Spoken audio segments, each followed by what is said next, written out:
No pressure. that was kind of neat because you were living in the heart. If it was You know, like when 50 fall million, came around, you then really I'd have felt some.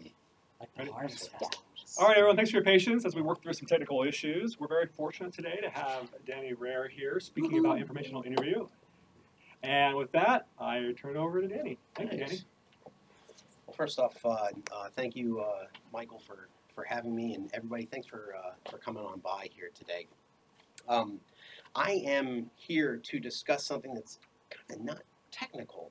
Interestingly enough, we just recorded the podcast, the Tech Academy podcast, and in that podcast, other than coffee, when you listen to it, you'll hear about the human aspect of what it is that the Tech Academy does. And I think this fits more into that realm, this being informational interviews. So I am here to talk about informational interviews for job seekers and for professional development. So I assume the folks who are in the room here, one of those two categories hits you. Because if you have a job, you can always do professional development. If you don't have a job, maybe you're looking for a job. And I think that covers all bases, I think. So, as was said, my name is Danny Rehr. Anybody heard of Simon Sinek? Start with why. We got a couple of hands raised here. Excuse me. A why is somebody's purpose, to paraphrase. What is it that you're on earth to do? That's a tough question for a lot of people. My why is to support the ambitions of others to meet promise and potential.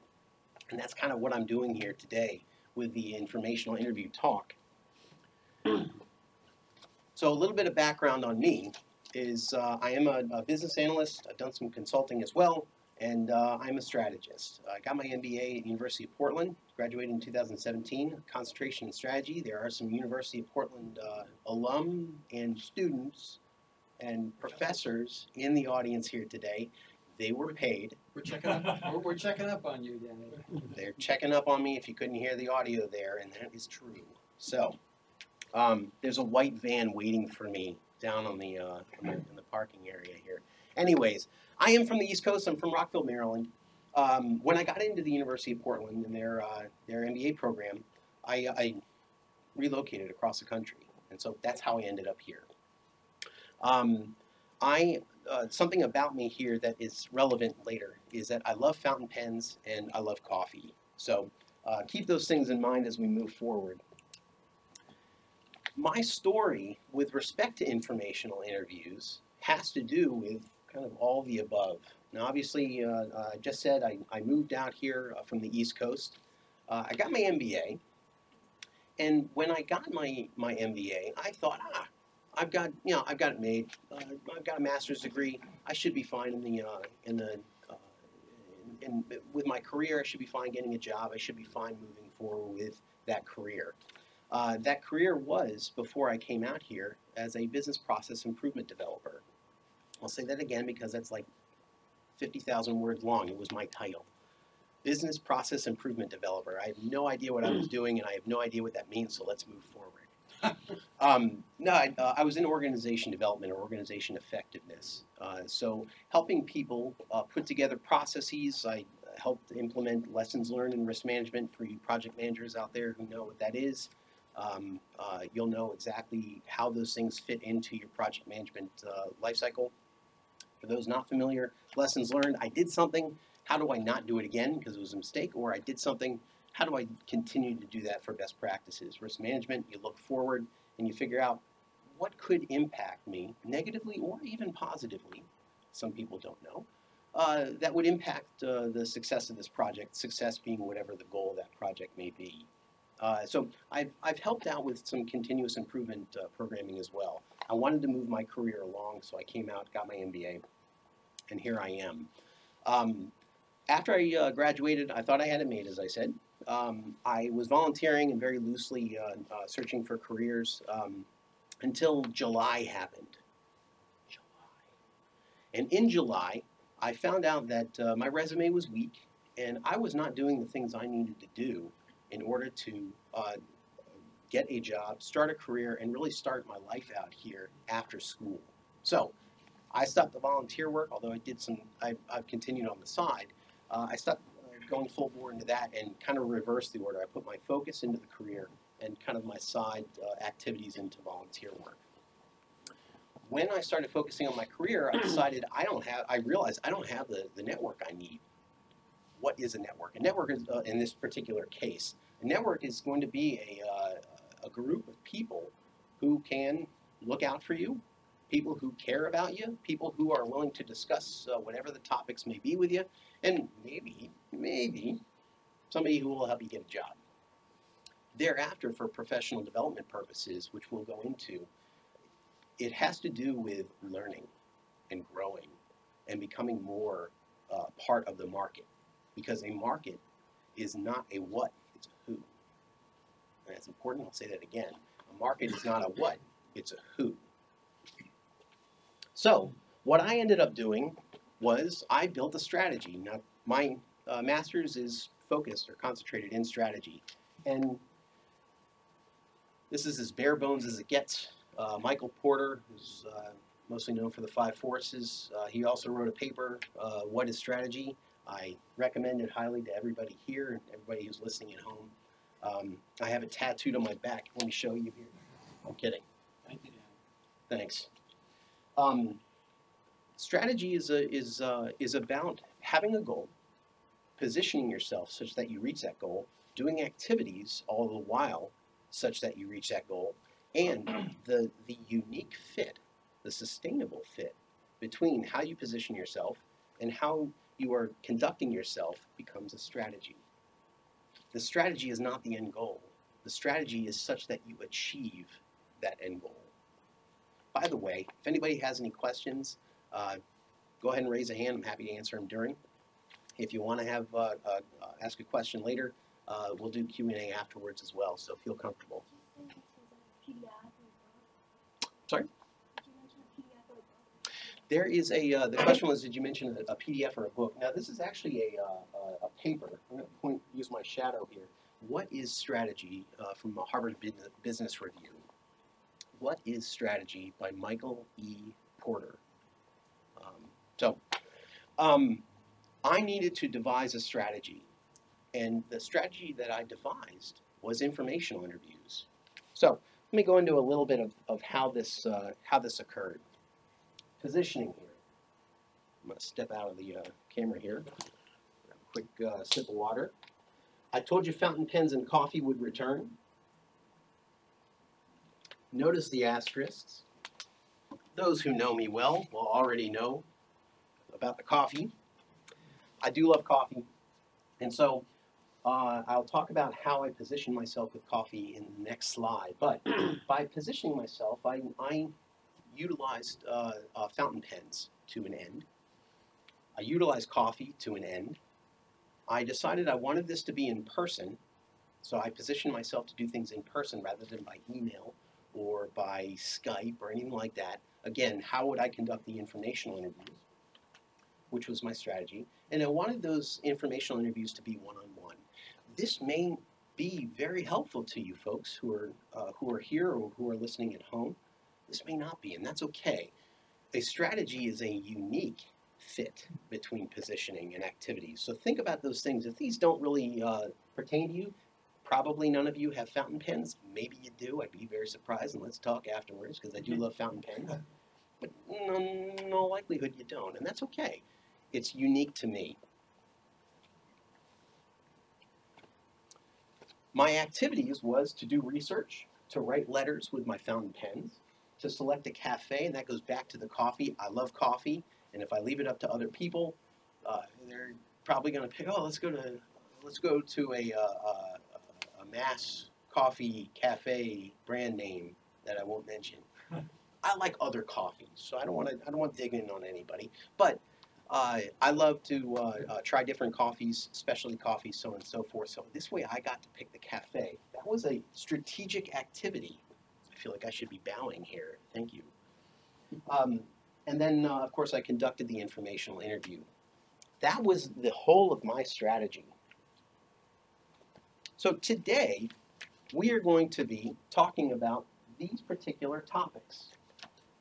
We'll start out with what is informational interviewing. What is an informational interview, of which there are two definitions. We're going to discuss why this talk matters, and I would encourage any back and forth banter. Again, we'll have Q&A afterwards if you don't feel comfortable, but you're more than welcome to ask questions during. I found that there was a need in the market for informational interviews, because when I was conducting them, I've conducted more than 40 since August with people I don't know. They say, how'd you do it? What is it? What did you do? And I told them to stop asking questions. Now, I realized that they had these questions in their mind. How do I search for a job, one person? How do I continue my professional development in this particular way? And so I figured out that there was a need, and so I decided actually to build this type of a talk and to go through how to conduct the actual meeting itself. And then we have the goal. I'm going to give you some resources towards the end, and of course we'll wrap up. So any questions for now? I was lying about no questions. Yeah. So, Hey, Danny. Yeah, question. Just calibrate us. Since your graduation from UP, Mhm. how many informational interviews have you done? Done over 40 Over 40. So you are an expert at this. in person. In person. Yeah, Yes. Okay. Excellent. thank you. So the first definition, this is pretty clear cut. An informational interview is a opportunity to learn. There's a key word in this here, and that's topic. And I'm going to hit on that word pretty frequently here. But a topic is very important when it comes to informational interviews. Why? Because an informational interview is something, and it is not something else.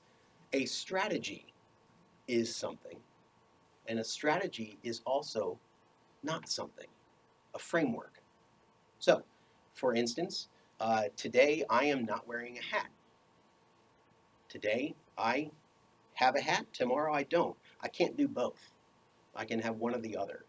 That's a very black and white definition of a framework. So too does it fit into a strategy. It's unique. So my definition of an informational interview is not about asking what is it that you do.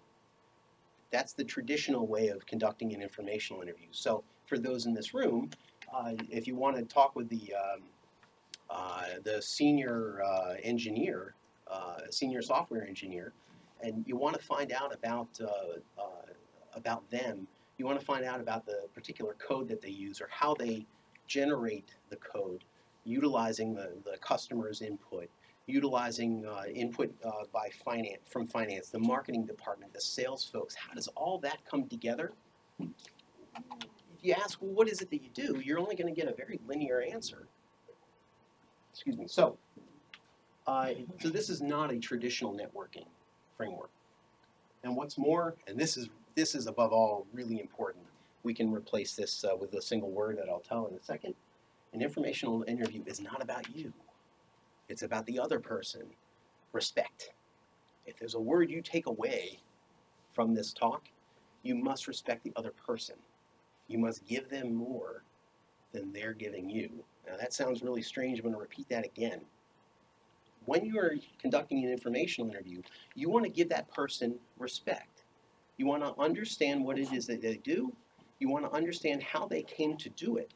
But you also want to understand what is it about that person that knows something about that topic, such that they can give some information. But then there's more on the back end as well to have an enduring relationship, which we saw in the outline, and we'll see it again. Oops. So, we're going to leave this slide up here so you can follow along here. Are there any questions about what is informational interviewing? Will you have examples of the questions you come to ask? I will. I'll come to actually a very important one here, Okay. and we'll get to that as far as the meeting is concerned. And for those at home who could not hear, will there be example questions given? So, why does this talk matter?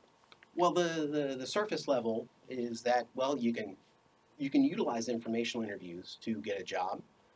For instance, is if I spoke, the gentleman up front, What's your name there? Me? Yeah. Steven. Steven.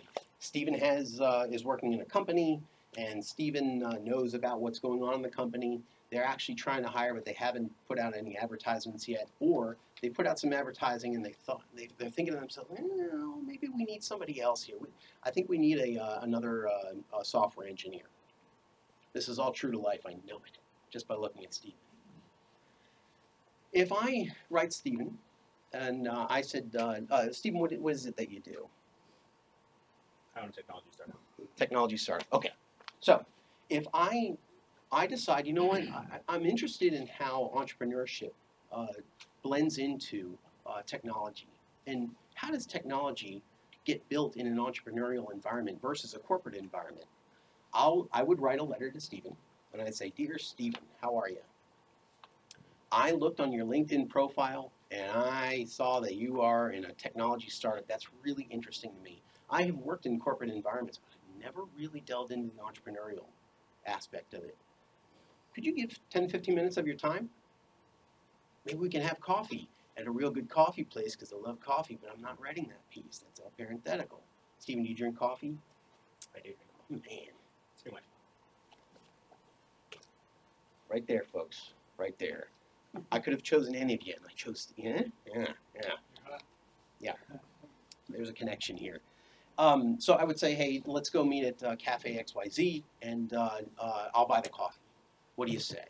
And Steven, let's say Steven writes me back. We could have a discussion about the entrepreneurial aspect of technology and how the entrepreneurial dynamics, which is chaos, which is just a few people doing a lot of everybody's doing everything, if I'm describing this correctly. Money is always a factor. There's no stability inherent in the group. They're fighting for their lives and clawing and scratching every single day. Again, I'll ask, is that That's very accurate. very accurate, he says.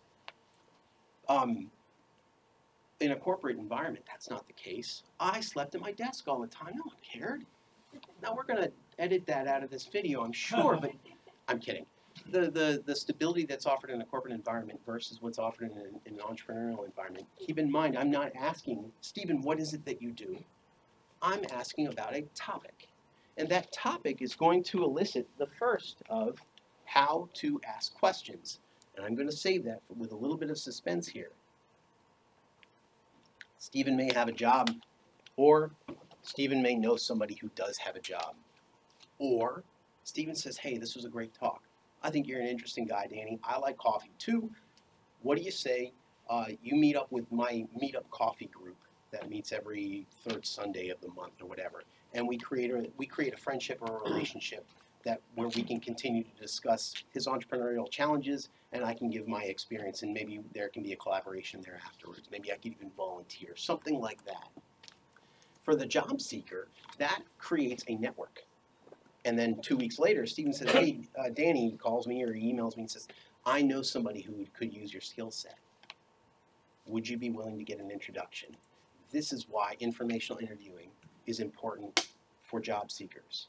What's more is it's a lot more comfortable one-on-one, or at least I find it to be more comfortable one-on-one, than going to a networking group where, hey, how are you? What do you do? It's great, yeah.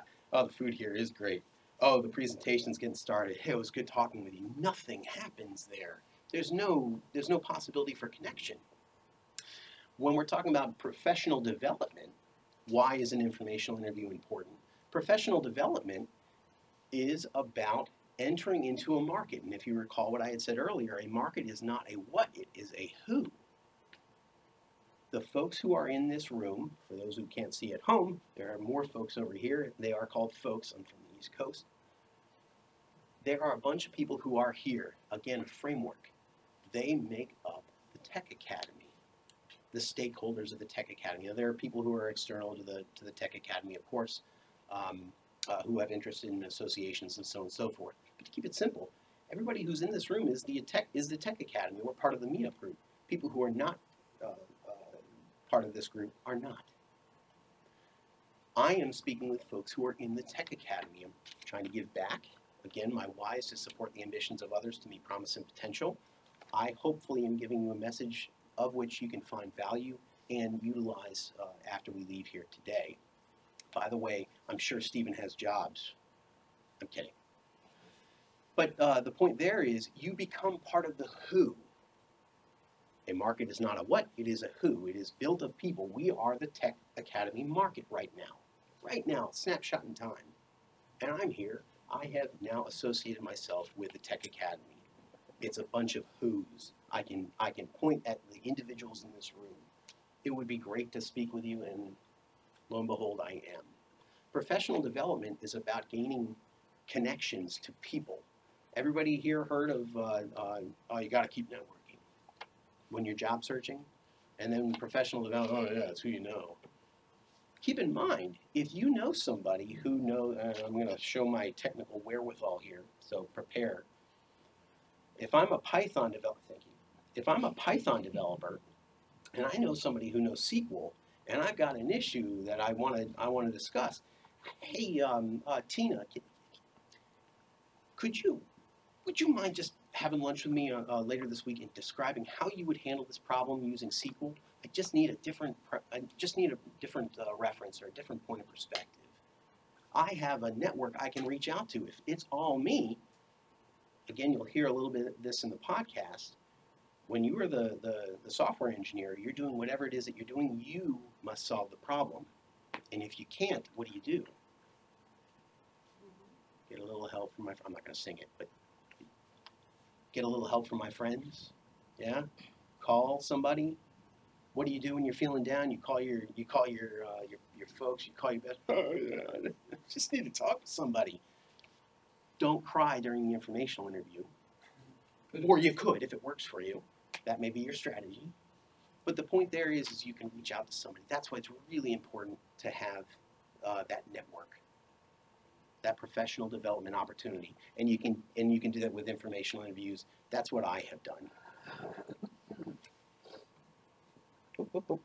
Forgot. We're going to stick with this here. So how do you conduct it? I just gave an actual example to Stephen, who's in our audience, about kind of the content of a letter that I would handwrite. I thought you had a question. I would handwrite a letter and ask that exact same question. Hello, person I'm reaching. I want to find out about a certain topic. Would you be willing to meet with me for 10 to 15 minutes? That's simple. I'll buy the coffee. That's simple. Question. So what strategies are used to identify the people that you want to talk to? What strategies are used to identify the people you want to speak with? This is where the research comes in. When you're deciding on a topic, so for me, I decided I want to get into operations management. I want to get into management consulting when I first got out of my graduate program. That has since changed, and I can discuss that as well. What I was doing was I was looking for people who have strategy in their background. I used the University of Portland alumni network on LinkedIn, and I typed in strategy. What skills? You know those skills at the bottom of your LinkedIn profile that people endorse you for or whatever? Those actually become searchable terms. You may already know this. I did not. Those become searchable terms, and you can filter. And so I look for strategy. I look for consulting. I look for business analysis, collaboration. Those types of things are topics. Who is a professional collaborator? In other words, they have, let me give you my card, I'm a collaborator. We should do business. No one. Well, maybe, but no one that I've ever heard of. So, and right now I'm telling you I'm credible. You look for those particular topics, and those are the topics that you hit on. So, if I wanted to expand the letter that I would write, again, Stephen, thanks for being a good sport here, to Stephen. Stephen, I understand that in what it is that you do, your product, it engages others and creates a collaborative environment. What a neat technology. I would really like to find out how collaboration gets baked into the technology. That's a real interesting topic and a compelling question, especially if you're running the business and that's the core of what you do. I want to look for that. So I would do a Google search, simple. Google search for companies that are creating collaboration software. I just found a company that was creating process software the other day. Google search. LinkedIn is a huge tool. That's how I find those topics. And then I find the practitioners. So there we go from, and I'm in the perfect environment for this, we go from the technology, the topic, perhaps, to the human, the practitioner. This is an excellent question. That's where the research comes in. And I probably looked over close to 1,000 LinkedIn profiles to find, I wrote 127 people when last I was keeping track, which is in December. And I wrote, and of those I wrote 97 letters, something like that, whatever. I got a 30% response rate, which is pretty darn good. If you think about job searching, going on a job board, you're looking at 2 to 3% response rate. So, the topic is of vital importance. You want to focus on the topic. The research. Let's say you're looking at a LinkedIn profile. Sir, what is your name? Chris. Chris. And Chris, I see an operating systems book there. Software engineer. Software engineer. Okay. Shocking. So a shocking software, I'm kidding. A software engineer. What I would do is I would look into Chris's background. Maybe he was a florist in his past. Well, that's an interesting little wrinkle. How did you go from being a florist to a software engineer? That's shocking. That's shocking. Truly it is. And I've met people who have I'm actually having an informational interview tomorrow morning with somebody who has transitioned their career. I want to find out the background. What is it? And here's the question that was asked earlier. What is the question that I ask? It's a big one here. For those who are writing this down, I will repeat it. What is it about your personality, your character, your motivations, and your aspirations that have led you to do what you do today, and or that make you good at what you're doing today? I am an introvert. Being part of a large group saps my energy. Classic. But I have the ability to interact with folks. If there's somebody who is a complete extrovert, are they going to want to work alone? Probably not. Probably not. A person who is an introvert, you may be able to want to work with a lot of other people and be boisterous and whatnot, as we see with stereotypical extroverts. But those encased characteristics or those motivations are really interesting to find out what type of software engineer you are. How many people in the group today are software engineers?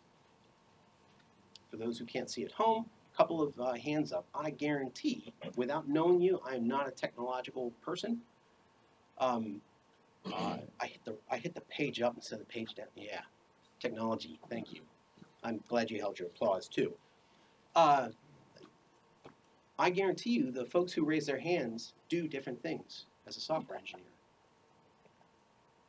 I see some smiles. They're either laughing at me or with me.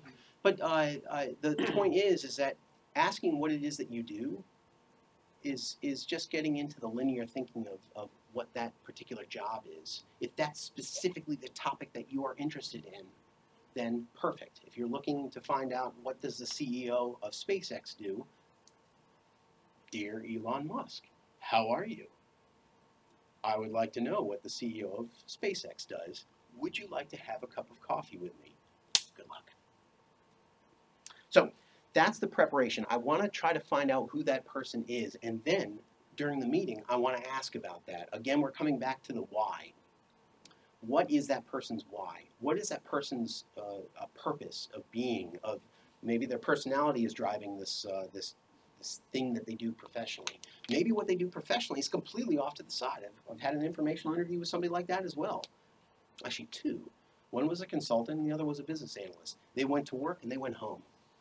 It was a means to an end. Other people, that's what they're diehard, working 60 hours a week, 70 hours a week. Oh, I love it. That is my personality. I want to find those things out because I want to get engaged with this person. Interestingly enough, they may tell you what your why is. You know what? You seem to be this type of a person. You want to listen for that. That's really important. Because we all know ourselves better than others, but maybe we don't. and it's important to listen to that other person. It's also important to have the ask. This is where I've failed, the ask. At the end of the meeting, it's good practice. Again, I failed at this. You can do better than me. To say, hey, do you know anybody? So Stephen doesn't have a job for me. I say, Stephen, or Chris, I say, do you know somebody I could speak with about what it is that I want to do in these types of topics that we've just discussed today? Is there somebody else you know that I could speak with? Do you feel confident in referring me? Do you feel comfortable in introducing me? Would you like to come if we were to meet these folks?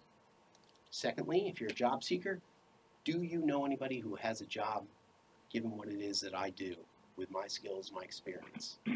You want to ask. And the key to what it is that you're trying to get is an enduring relationship. I want that ability when I meet with Chris to say, hey, Chris, could I call you in a couple weeks to follow up? I want to give you an update on what it is that I'm doing. You told me about a really interesting software project that you're working on. I'd like to hear more about that.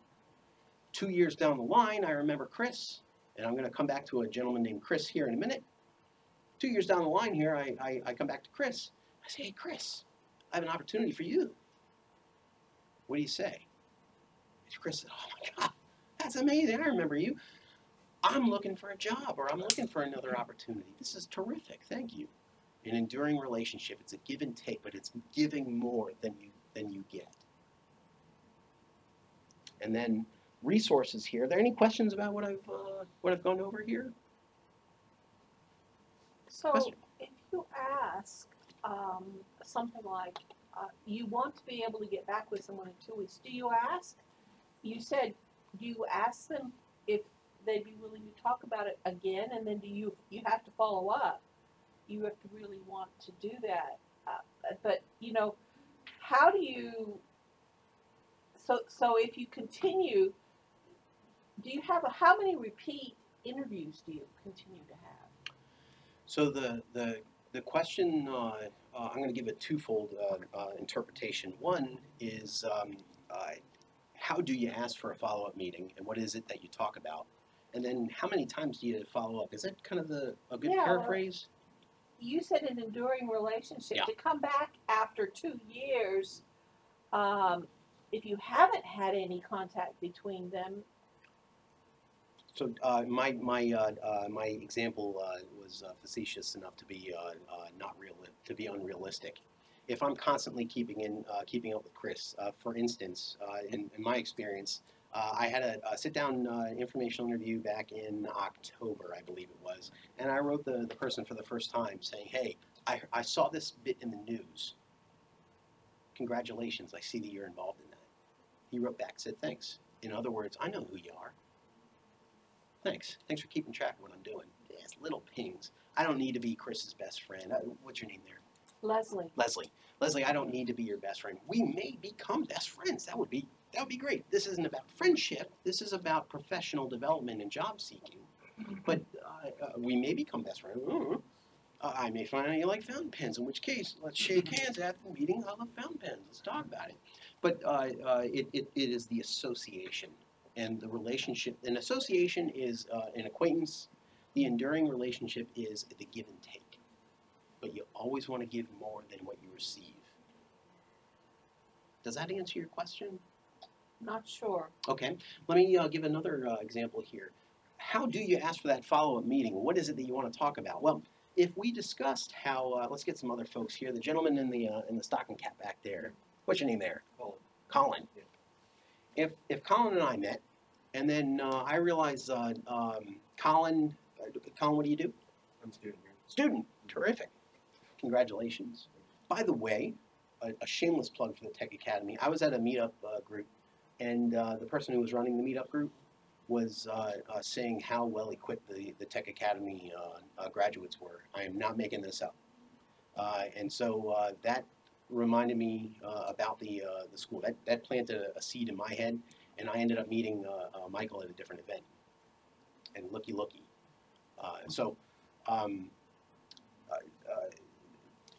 I could, with Colin, say, I could follow up, I could sit with him today and follow up with him in a month or even 2. Hey, Colin, did you graduate? What more have you done since you were working on that project? Colin, do you have a dog? You don't. Colin, did you get that dog you always wanted? What have you? And now that is a very personal, could be a very personal question, I don't know. You don't have to answer Colin. It could be a very personal connection there. Maybe he mentioned it offhand. For instance, I'm actually able to help. This is something you also want to do. At the end of the meeting, you want to say, is there anything I can do for you? And maybe this is the good entry point into how you get to meet again or to continue that enduring relationship. I met with somebody earlier this week whose fiance may be looking for a job. And I asked him, is there anything I can do for you? And he said, nope. And I said, well, you mentioned your fiance. Is she looking for a job? And he said, well, yeah. I know somebody who can help her. Her specific situation, you never know. You never know. That is a very personal question based on the topic that we were discussing, and it went somewhere. I've already reached out to the contact, another person I informationally interviewed. To expand on that, I think that with the enduring relationship, the follow-up meetings is very much, it's not like an algorithmic thing for me. It's not like I will respond to them in 2 months, like follow-up. I think it's very much a play it by ear. If you really hit it off and you have an example of a project that you want to hear about, then you would ask. If you didn't, if it sort of fell flat, and if you asked them, is there anyone else I should talk to, and they said no, then maybe that's not the relationship that you want to follow up on. I have had and so that's a good point. It's not it doesn't need to be etched in stone, or sequential, or a milestone, or a gate that you meet, something like that. I have described it in that way for the purposes of keeping it kind of black and white, and I realize it may have led the mind astray from the message I was trying to communicate. That can be the case if you let that person say, hey, Danny, I'm talking to me, hey, Danny, this was an interesting conversation. I'm actually curious about what happens with this. Would you like to meet up in a month? I've had that happen on a couple of occasions. So I had that happen to me 3 weeks ago, where somebody said, let's follow up. I hear what you're saying, Danny, because I've shifted my informational interviewing strategy to discuss more specifically about what it is that I want to do. And he said, let me kind of consume this on my own time. Let me reach out to some people that I know and let's revisit this. I'm going to help you. That's great. So, and a good observation. These are good. That's a good question and a good observation. Question. A couple questions. The first one is you've already done 40 informational interviews since last July. Yeah. Yeah. So, what process do you do to kind of keep track of your contacts? Or, I mean, because I would imagine somebody doing a lot of informational interviews, you're going to have a lot of, maybe even networking through meetups. What kind of processes have you found to make it easier for you to kind of, that's why, micromanage all the contact, but basically just ensure that you are following up, that you are, cultivating those professional relationships. Because I can imagine after a while, you have 300 or 400 contacts that, they just kind of it's overwhelming. So I'm actually going to, well, let me repeat the question. What system do you use to keep up with folks and to also stay organized? Did I miss any? CRM, like customer relations management system. Says the technologist. Yeah.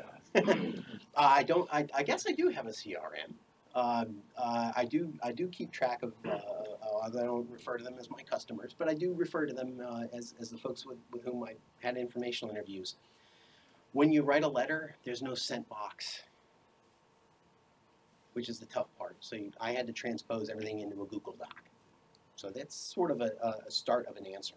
The second is that I kept a running list of the folks who I wrote in a Google Sheet that I could access anywhere. Secondly, I had a conditional formatted column. Thank you. Thank you. Thank you. That's impressive. Thanks. I had a conditionally formatted column with a color coding. This person is not interested. This person is interested, but we haven't met. And this person is somebody with whom I have met. I also have a a separate column to keep notes about interactions, when I wrote, when he or she wrote me, what was the discussion that we had. This is also part of having an enduring relationship. I can pull up my list, I can look just at the names, I don't need to look at the notes, and I can tell you specific takeaways from each of those conversations that I had. That's part of the enduring relationship, which is not exactly an answer, perhaps, that you were expecting. How do you keep track? But very interestingly, if you don't keep track, what I've just described about that enduring relationship becomes very hard. Where it is likened, or to what it is likened, would be the folks who I wrote that did not respond at all. Those folks, when I've gotten emails 4 months after I had written I had to go back to my list. So it is good to keep organized. Let's get some high points here. It's good to keep organized. It's a good question. Enduring relationships change the game.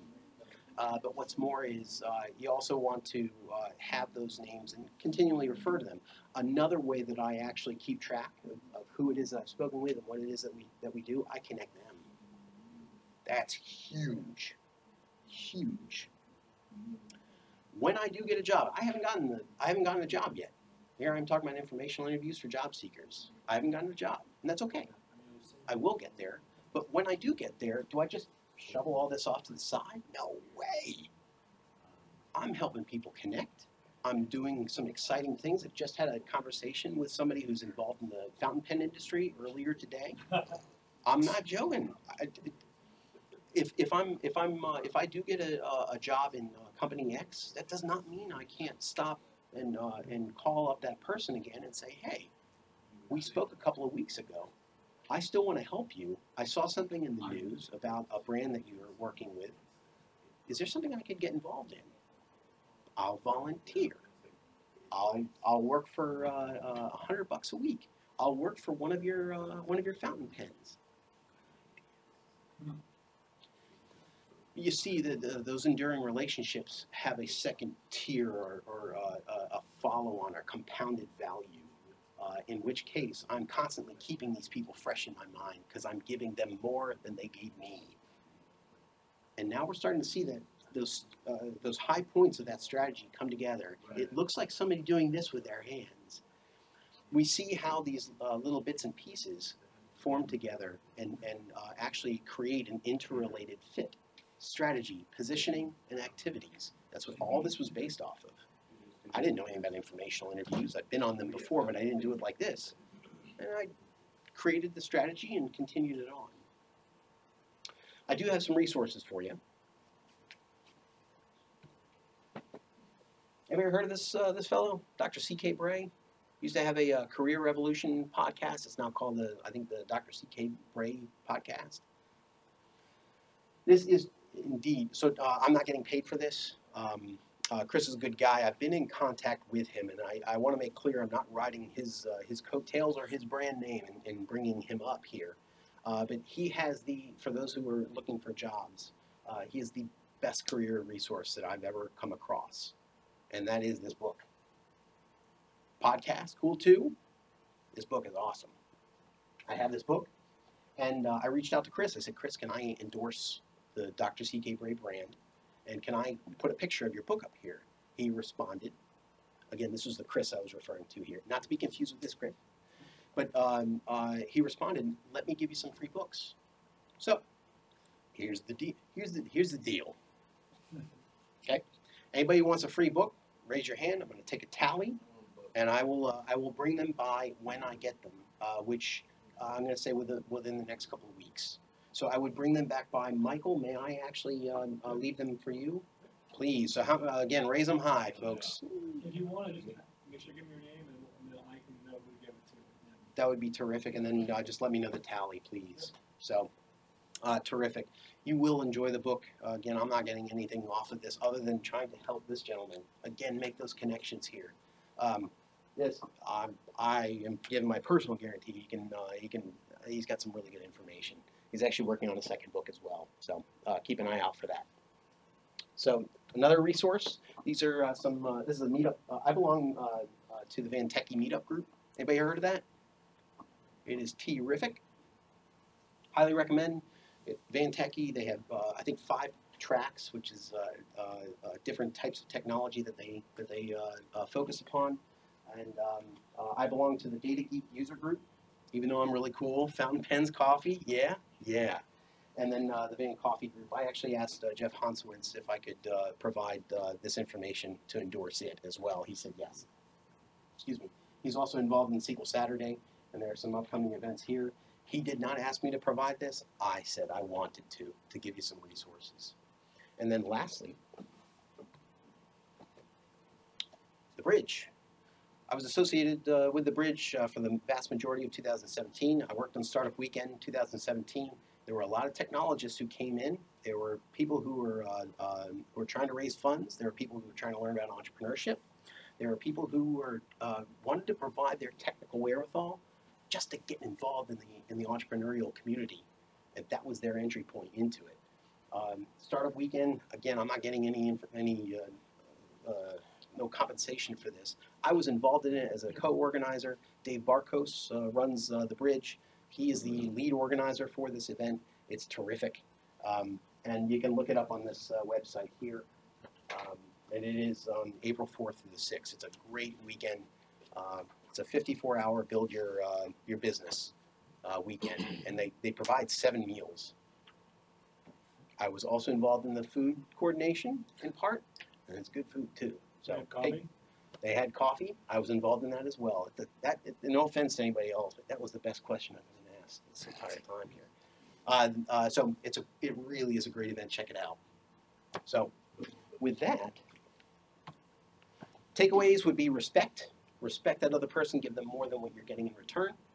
You want to find out about their personality, their character, their motivation, their aspirations. You want to focus on a topic, not about what it is that they do. And this should be strategic for you. I made it fun for me. Job seeking was fun. By using my beloved fountain pens, choosing the cafe that I went to, conducting one-on-one informational interviews to get myself in front of people. That was more comfortable for me. And I did research. I found out a lot of information, and the wherewithal that I gained, you cannot buy that. You can't buy that. So, unless there are any questions here. One follow-up question. I'm assuming after each one of these informational interviews, did you send a handwritten thank you note for them being their time, or? Interestingly enough, so the question was, do you send another handwritten thank you note? Anytime I could, I would. But there are some people who told me, I deal more with email. I had one person actually, upon receiving the letter in the first place, do you realize how long it took for that letter to get to me? You should have emailed me. Yeah. I wrote her a thank you note, ironically. But feel out the person. So if they prefer email, do you basically ask them if you can respond to them in email, or if they would prefer a letter, or do you ask them, or what do you do? I tell them I like fountain pens. You will receive a letter. I'm kidding. No, that's where the enduring relationship comes into play. Do whatever it is that would work for them. If they say they want email, perfect. If you want to have a subsequent meeting, you may want to send an email because you realize how busy they are, or that they are constantly connected, or they don't have a mailbox, or it took them 3 weeks to receive that letter, so you need to get to them more directly. I was going to say, when I do deal with thank yous, I usually send them a thank you email. Just say, hey, I just want to say thank you for your time. I appreciate it. If I had an interview in the past, I would send an email to the HR person to let them know I appreciate it, and then I followed up with thank you in addition. Because getting an email is very easy, but actually getting a piece of paper that someone took the time to write a note makes you stand out, because most people do not do that, because it takes time and effort to actually find them.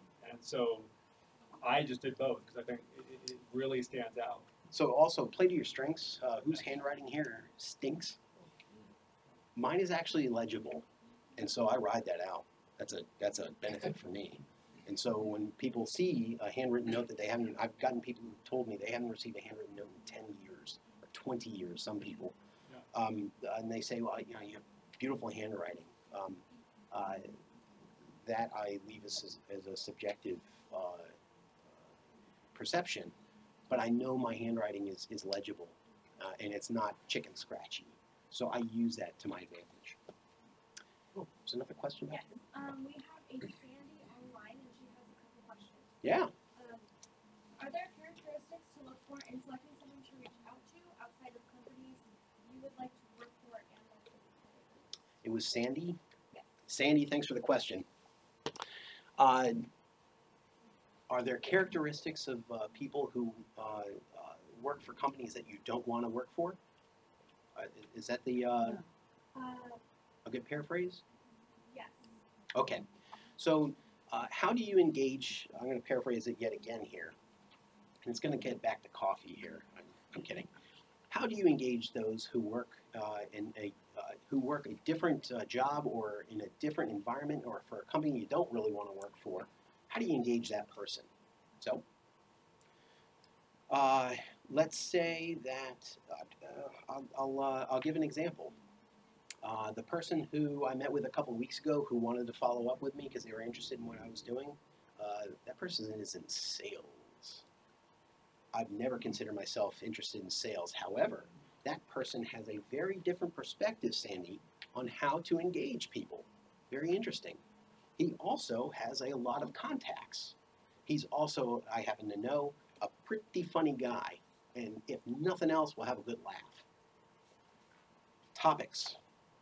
If you notice, I stayed away from how, Sandy, I did not ask that person, how do you conduct sales?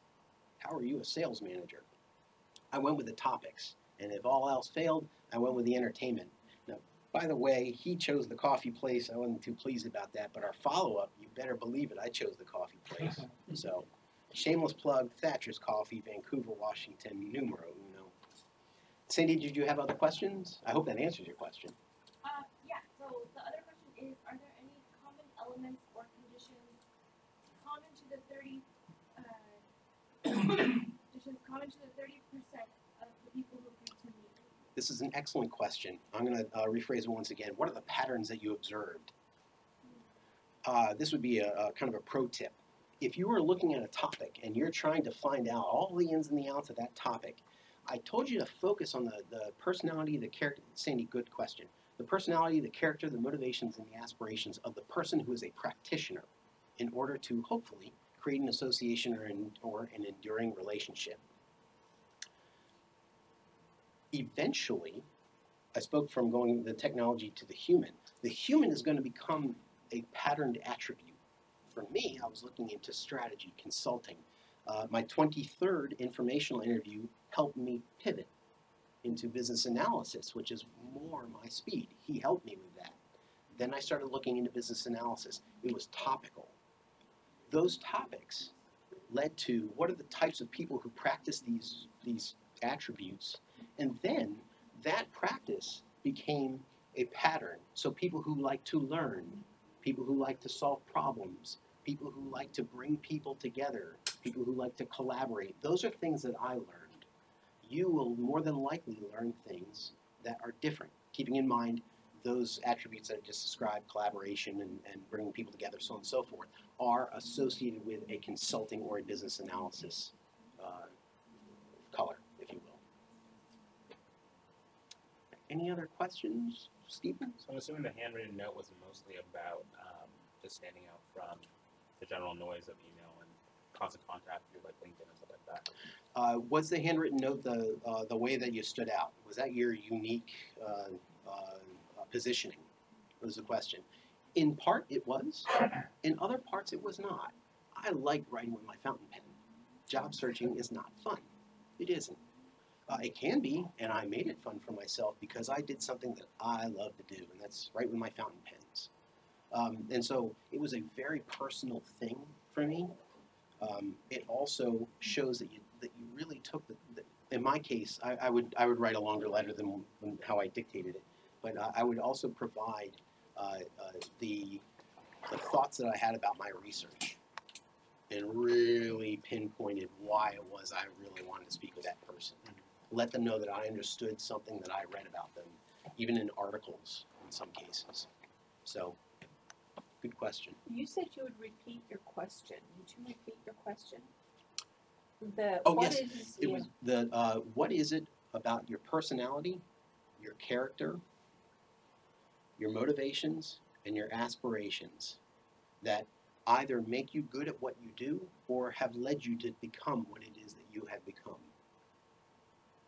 Becoming something does not necessarily mean the job title that they have. It's becoming the person who is fitting into that role. So, for instance, this may shock some of you. I never made it to the NBA. What? Yeah, calm down back there. I never made it to the NBA. I'm not athletic. I'm not tall. I had a decent jump shot. You believe me, right? I was actually a better coach than I was a player, and that's honest truth. I also officiated, but I was never good enough. But the people who do have that talent, most of them don't make it. It's a fraction of people who make it to the NBA, National Basketball Association, if you're not familiar. It's a fraction of a fraction. What is it about that person that enables them to hold that position? Because there are thousands upon thousands of people all over the world who are vying for that one spot on that one team. What is it about that person? We talked about patterns earlier from what Sandy had asked. There's definite work ethic. There's a fierce passion. There may be competitiveness. There may be just sheer athleticism. Some of it may be luck. I don't know. But the bottom line is that it's not necessarily the fact that I'm not an athletic person or not tall. There are people who are shorter than me that have made it into the NBA and had long careers. But it's about the personality, the motivation, the aspiration. Personality, characteristics, motivation, and aspiration. That's what it comes down to. So your open-ended question, ask them that become what you have become. So you don't necessarily know what they think about what they have become, and you may think they've become something else. So apparently there's going to have to be a lot of discussion about that in order to understand their answer. This is, I spoke about the coffee question that has now been trumped. This is probably the most, if you will, forgive me to the others, this is probably the most important question that has been asked today. I cannot possibly know everything about the individual before I get to that meeting. There must be a back and forth. What's more is what you learn from that person, it is very unlikely you could read in a book. It is very unlikely that the person who is a software engineer is the exact same person as a software engineer. Then we get to talking about robotics. Oh yes, robotics. I said the word, it's technology. Oh, thank you. You really want to focus in on that person. And I could have gone with the fact that I played in the NBA, and maybe you would have believed it. But if we got out to, oh yeah, Danny, I really like your, let's go, oh, we should shoot hoops sometime. Oh, sure. You're going to see pretty quickly I lied. It's not to say that people lie on their LinkedIn profile or lie about themselves, but there are nuances you just can't put into words. To see somebody's face react when they say, I really enjoy watching somebody struggle with something one day, they bear down, and they really come through. Maybe they weren't the best at it, but boy, oh boy, they were really proud of themselves, and darn it, they should be. That's what I enjoy. That's not something you're going to read in a LinkedIn profile, and if you do, you kind of question it. Well, is this person being authentic? So there's got to be, when you sit down, I don't immediately jump to that question, personality, characteristics, motivations, and aspiration. Well, we have a quick banter about something. Oftentimes it was that letter that I wrote. Oh, who writes with fountain pens? Cool people, all right? So, if I may, unless there are other questions, I do want to thank a couple of people, starting with the Tech Academy. Thank you for having me here today. Michael Allen, thank you very much for having me. If you can't see, if we're still recording, I'm pointing at Michael right now. I also want to thank Chris Bray, Dr. C.K. Bray, for his offer of the books, and we'll get those to you. Jeff Hansowitz was very kind to let me endorse some of the things that he's doing that are really cool. I'm not into technology. Those are technology activities. They're terrific. Dave Barkos at the Bridge and is the organizer of Startup Weekend. Terrific. Max Krisman and Jacob Miller, good guys that helped me on my way in many different respects. So I want to thank them publicly as well. So, and thank you for coming. So warm. All right, so to close up, you can still ask some questions afterwards, but also if you're interested in a book, please come over here and put your first name, last initial, and your email address. I can email you, and I'll put your name on the book when it gets here, and then we'll have it in the front office. Just come and grab it. That way you don't have to worry about me being here or not. So if you're interested in a book, first name, last initial, email address, and I'll send a BCC email to everybody once they come in. And I don't get that information. I'm Yeah. not really interested in getting all that information. Yeah. So And it's a good opportunity to we'll connect with Danny Rehr and via LinkedIn and maybe offer to buy him coffee at Starbucks. I mean, Not Starbucks. I heard it's his fake. He Just said it, kidding. I didn't. just kidding, just kidding. No, that's a good idea. That's how it works. Right. So All right, thanks everybody. have you Cool. posted your slides anywhere? I have not. Is that something I can also offer?